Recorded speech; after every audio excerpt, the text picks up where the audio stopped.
Elma and his team can be seen fighting Yumiani's. Elma gathers the monster at one point, and meanwhile Celt targets the monster's swaying eyeballs, impressing Elma with his accuracy, but it looks like Maybell isn't leaving a chance to roast him. As the fight goes on, Celt tells Elma to not rely on Luz for finishing blows, as the jester handles things with speed and rapid attacks, which against a high-defense Yumioni wouldn't work, but Luz uses her dagger, which sends the monster flying, as she also receives 446 experience points. Elma explains that while in the Cemetery of Sorrows, her role was to attract enemies, but her main role is the attacker. Watching this, monsters rush to attack Luz, but Maybell diverted their towards herself, which helps Elma and Luz to finish it off. Celt also helps to eradicate one of the monsters that was sneaking behind Luz. Elma praises Celt for the help. After the fight, everyone is thankful to be alive, as the monsters were level 69, but with sensory numbness, they were quite formidable enemies. Celt praises Elma and Luz for having experience points of the charts. Elma reveals that because of Luz's small body, her explosive powers are suppressed a bit, but with her agility, she can adapt to it with no conditional restrictions. After the fight, Luz calls everyone, telling them that the monsters have dropped an item. When everyone sees the strange item, which looks like a potion, Elma tells them that those are C's tier, which is a material used for special potions. Moreover, it can also be used as a recovery potion. Elma also tells Celt to not touch it much and keep it in a bag. Celt wonders if it is poisonous, but Elma tells him that it's worth 600 million G each. Surprising Celt, as Elma doesn't look that excited for such a huge amount. Suddenly, a woman appears, telling Elma that he has become the center of everyone's attention sooner than expected. The woman complains whenever he appears, he starts overshadowing the young lady's achievements, while the young lady glares at them.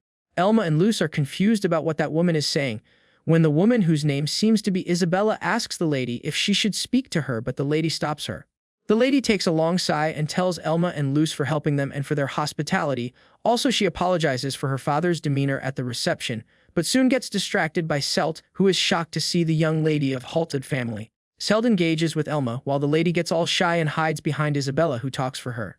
Isabella gets rude with Elma and his companions and tells them they are only merely there for making up the numbers, and leaves. Later, the heroes go to a submerged ideal city recommended for level 80 adventurers. Luz weirded out how creepy that place was. The objective of this large-scale request is to stain out the monsters and destroy the morning trapezohedron. Once that's done, everyone gets to defeat the Dream Lord. Elma walks towards the city, as he reveals that Harleen said there's a traitor likely among this raid, and as he discussed before, he is going to find him. Elma reveals that they will go straight to the chambers of the Dream Lord and will block anyone else approaching. To prevent another occurrence of the Wandering Lord, the Halthood soldiers have been keeping watch for over half a day. The sunken ideal city is still mostly unexplored by the adventurers, and maps are very rough. However, this doesn't concern Elma and his team, as they are here to stop the traitor and directly meet the Dream Lord. As they walk, Elma asks Maybell if she can get some points through Yumioni, but Maybell tells them not even a single point, as they were weak. Elma tells the team that they should avoid such monsters and target bigger threats that the team could handle. Moreover, Maybell asks him why he is already filling the path they haven't seen yet, to which Elma replies that there are patterns and constraints in generation routes of Dream Hole. Even if it's random, it won't result in inconsistent terrain, and special places like the Dream Lord's chamber will have a certain distance from the entrance. It's a little like a puzzle. If they have confirmed information for 30% of the whole picture, they can naturally infer the 20%. Luz gets closer and says the obvious, that if they follow the said route, they reach the Dream Lord chamber in the shortest time. As they walk through an alley, Elma alerts them that there will be a plaza ahead. The team gets ready to attack, but is surprised to see it empty. Suddenly, they get attacked by a large number of Yumioni. Elma tells them to go to a red building in order to shake it off. Luz hesitates at first, but leaves everything to him. Elma tries to fend off the monsters. A monster attacks, but he successfully dodges it and finishes the monster. The remaining monsters rush to attack, so Elma runs away, while Celt shoots his arrows from the distance and helps in fending off the monsters. Afterwards, they realize they have reached closer to the Dream Lord chamber. That's when Celt's sixth sense reacts, and he wants to examine the nearby areas. Listening to him, Elma tells Celt to lead the way. As they go, Elma reveals that he wants to level up Maybell at least 2 times before they enter the chamber of Dream Lord. While walking, Celt gets disappointed after finding morning trapezohedron and suddenly gets drowned by a mermaid kind of monster. The group is shocked to see that monster, and Elma also is surprised to see a monster he has not seen before. Seeing how shallow the water is, Elma comes to the conclusion that it must be an evolved form of mermaid which phases through ground. Elma tells everyone to fight the creature, but it seems like Celt's arm has been paralyzed because of the monster's attack. Elma initially thought to heal Celt, but stops because they can get attacked from anywhere, so he tells the group to regroup and fight. The monster attacks Luz, but thanks to Celt quick thinking, Maybell is able to fend off the creature. Seeing this, Elma knows that adjusting his HP while fighting with a paralysis monster is dangerous, and it's hard to use his main ability as well. Celt tells them that he will mark the places from where the monster will appear. Celt informs the group with monster arrival, and Elma rushes to attack the monster with parry and send the monster flying with shield bash. Meanwhile, Luz appears to take care of the monster, but the monster creates an illusion of itself, hence confusing Luz. She still tries to attack but gets injured instead. Elma is tense to know that the monster uses paralysis, stealth, and illusions as well, and worries that Celt was already down and now Luz as well. Paralysis stops the body from moving, which also decreases the speed, and escaping from here is a no-go. Maybell tries to heal Luz, but the monster attacks her from right below her. Just in time, Elma uses his Shadow Stump ability, causing the monster to freeze at one point. Celt tells Maybell to heal Luz first, which she does. The monster attacks Elma, but he successfully blocks its strike. As the monster attacks, Elma notices that the monster is smiling and goes behind, which indicates that it might know Shadow Stomp weakness. If a heavy knight without speed gets paralyzed, they are just a sitting target. So in order to outsmart the monster, Elma releases the Shadow Stomp charges straight towards the monster. Monster sees the opportunity to hide in the ground, but Elma again traps her in Shadow Stomp. The monster makes a desperate attempt to attack, but gets hit with a shield bash, which sends the monster flying, but unfortunately the clever monster counters with earth swimming. Elma thinks that even 4 of them can't launch a single critical hit. Fortunately, Luz also appears to join the fight after being healed. Luz tells him that she is planning to wipe him with Dragon Slayer Thrust. However, Elma reminds her about the illusion, but Luz seems to be confident about her abilities. Elma also advises her to stop hesitating before attacking with Dragon Slayer. Dragon Slayer Thrust is a skill that allows for stable critical hits by concentrating and sharpening the mind. It is a skill that allows for stable critical hits. With Luz's raw attack power, she can't deal significant damage. Defeating this evil creature without Dragon Slayer Thrust would be difficult. Elma thinks that he needs to restrain the monster with Shadow Stomp. Suddenly, Maybell screams that it will be better to see if it's an illusion or not. Afterwards, Celt tells Luz that it's going to attack her, and the monster rushes to attack with her doppelgangers, confusing Luz again, until Maybell uses her wide-range spell, causing the monster illusion to disappear. Seeing the opportunity, Elma attacks the monster while Luz delivers the final blow. Elma has Shadow Stomp the monster while it's taking its last breaths. Elma tells Maybell to finish off the monster, but she hesitates when the monster tries to attack. Elma shields it towards Maybell, and she finishes it off, causing her to level up to 64 and gain 248 points. Maybell thinks she bothers everyone, but Elma tells her that it doesn't bother him a bit since last time he was guilty, that she couldn't get any points before. Celt also reveals that he is okay since she wasn't able to get much points in the Cemetery of Sorrows. Maybell is still hesitant to get points 10 times more than average until Luz tells the squad that she has found a dropped item. Upon seeing the drop item is a mermaid bracelet from Deep Sea Country imbued with strong mermaid magic, gives resistance to the wearer from water attributes and paralysis. Elma reveals that you can't wear more than 2 bracelets, and even if you do, only 2 bracelets with high capabilities will work. Meanwhile, Celt is shocked to see that the bracelet cost 43 million gold. However, Elma tells him that they should focus on the usefulness of the item rather than its cost, but Celt disagrees that they should focus on its price. Luz gives the bracelet to Maybell as she was the one to defeat the monster. Elma also agrees that they also got the high-value item last time, now she deserves one as well. Maybell is shocked to see how nonchalant Elma and Luz are and calls them desensitized. Celt tells Elma they need to go for more monster hunt, while Luz makes Maybell wear the bracelet as it will be helpful for them if her magic power increases. They ask Maybell to increase the points in her Staff of Faith. Suddenly, Celt's expression changes, and he tells the team he heard someone's footsteps approaching them. Elma tells everyone to be attentive as many people lose more lives to each other than monsters in the dungeon. The group is ready to attack, but it's revealed the person is no other than Kalos himself. The team relaxes, and Kalos also takes a sigh of relief, worried, thinking they are the traitors. The group says if it's him who defeated the Skull Lord, then they can trust him. However, Elma doesn't seem much trusting of him.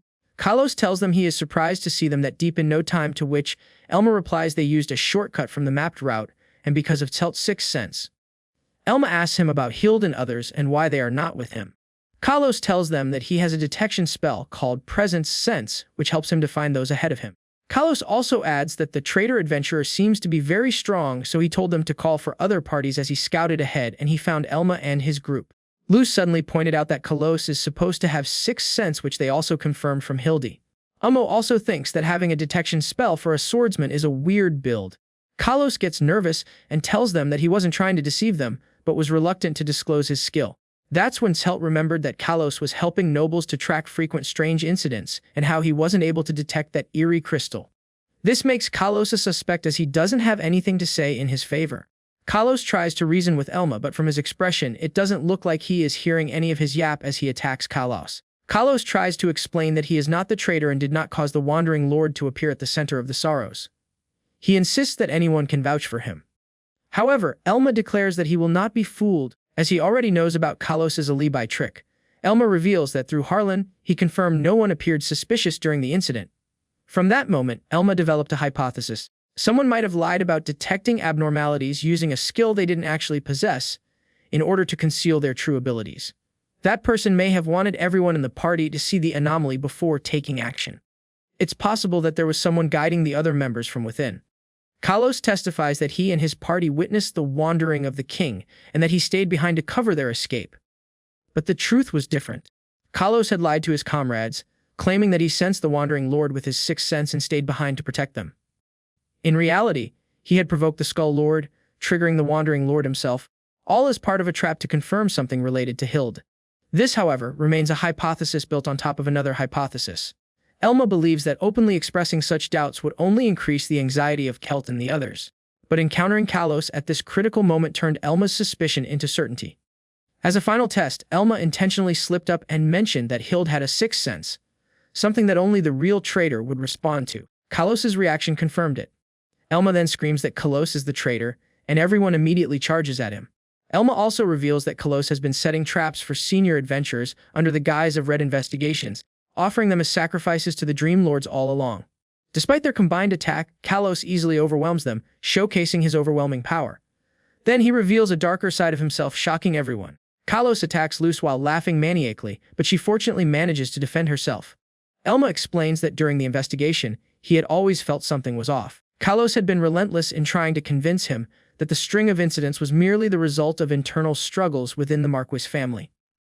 Although there were suspicious elements, there was no decisive evidence. What truly unsettled Elma was the way Kalos spoke about the future of the kingdom and the role of adventurers, and above all, the way he interacted with his apprentice. It didn't seem like an act, which made Elma hesitate to distrust him completely.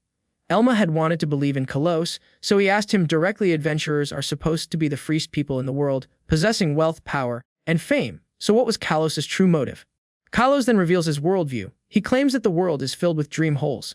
He rips open his shirt, exposing a strange mark, and declares that the creator god Arzaroth laments the logic and tragedies of this world.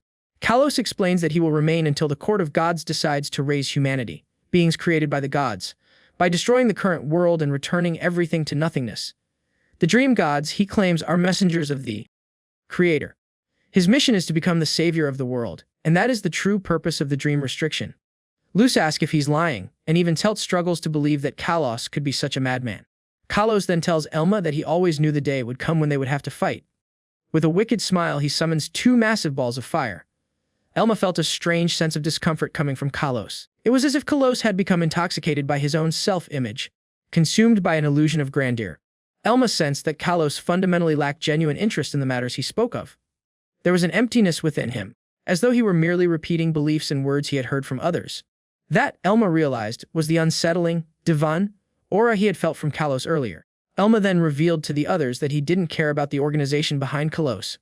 Most likely, Kalos was simply chasing his final goal, a place or moment where he could fully unleash the power and influence he had accumulated. Elma asked him directly if he actually enjoyed fighting. Kalos smiled and admitted that he did, telling Elma to do his best to entertain him.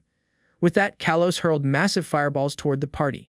Elma quickly warned the others that this was not a normal attack. It was a tracking-based skill, one that could track its targets even behind cover. The group took shelter behind nearby obstacles, trying their best to evade the assault. However, it quickly became clear that Mabel was struggling. Just as she was about to be hit, Celt rushed in and saved her. Kalos watched the scene with growing excitement and praised their efforts, clearly thrilled by the challenge. Elma's distrust of Kalos deepened. This man was once seen as a hero, even among the elite A-rank adventurers, a beacon of strength and hope. But now Elma realized the painful truth. No matter how many allies they had, the difference in power between them and Kalos was so vast that they could barely hope to land a meaningful blow. A direct hit from Kalos would be fatal. Elma had already considered the terrifying possibility that the hero admired by all, once hailed as humanity's light, might in fact be the worst criminal to ever threaten the land. Suddenly, Callus launched an attack at Luce. She narrowly dodged it using her double illusion technique. As the two clashed, another party member jumped in to defend Luce with her shield, but the force of Callus's next strike sent her flying. Callus advanced on Luce again, but this time was stopped by LMS's Shadow Stump. Luce followed up with her Dragonslayer thrust, but it barely made an impact. Then, Callus activated his half-dead Savage Dragon ability, a terrifying transformation that enhanced his speed and power. He rushed forward, aiming straight at Luce. Surprisingly, Callus was momentarily taken aback by her resilience. The unexpected resistance only made the fight more thrilling for him. His grin widened and his bloodlust deepened as the battle reached a new level of intensity.